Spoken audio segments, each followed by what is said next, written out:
সুতরাং এটা আমি মনে করি অনেক উল্লেখযোগ্য বিষয় দুটি কারণে। প্রথমত, জ্যাক সুলেভান আমাদের এই সংস্কার প্রক্রিয়াকে এই মানে তাদের সমর্থনকে পুনর্ব্যক্ত করেছেন। দ্বিতীয়ত হলো, আমি এটাকে দেখতে চাই যে আমাদের প্রফেসর মোহাম্মদ ইউনূস তিনিও মার্কিন যুক্তরাষ্ট্রকে বলেছেন কিভাবে তিনি তার সংস্কার এবং নির্বাচন দুটোকেই একসাথে এগিয়ে নিয়ে ওনার ধারণা দেওয়া মতো সময়ে নির্বাচন সম্পন্ন করতে পারেন।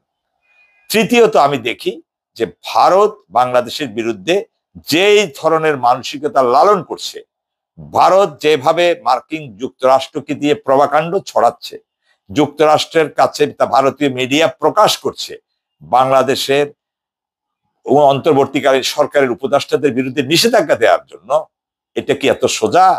না এটা ভারতের প্রধানমন্ত্রী মোদির হাতের মোয়া? কিন্তু এই প্রভাকাণ্ডও আমরা দেখেছি, যেটা পরে এটা মিথ্যা প্রমাণিত হয়েছে। তো ভারত অনর্গল চেষ্টা করবে এই মিথ্যাচারের মাধ্যমে যুক্তরাষ্ট্রকে আমাদের প্রতিপক্ষ হিসেবে দাঁড় করাতে। আর ভারতের উপর যেহেতু বাংলাদেশের বিষয়, বাংলাদেশের রাজনৈতিক বিষয়, ভারতের মাধ্যমে যেহেতু বাংলাদেশকে মার্কিন যুক্তরাষ্ট্র মূল্যায়ন করে, সেটি অবশ্য চীনের কারণে, তাদের কূটনৈতিক কারণে, কৌশলের কারণে। কিন্তু এখন স্পষ্টত যতক্ষণ পর্যন্ত প্রফেসর মোহাম্মদ ইউনূস বাংলাদেশের নেতৃত্বে আছেন, ততক্ষণ পর্যন্ত ভারত বাংলাদেশের কিছুই করতে পারবে না।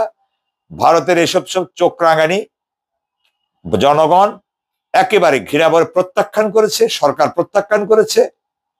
সুতরাং এখানে ভয়ের কিছু নেই। এবং মার্কিন যুক্তরাষ্ট্র ভারতের কথায় প্রভাবিত হয়ে প্রফেসর ইউনূস তথা আমাদের বাংলাদেশের বিরুদ্ধে কোনো অবস্থান নেবেন, এটা বিশ্বাস করার কোনো কারণ নেই।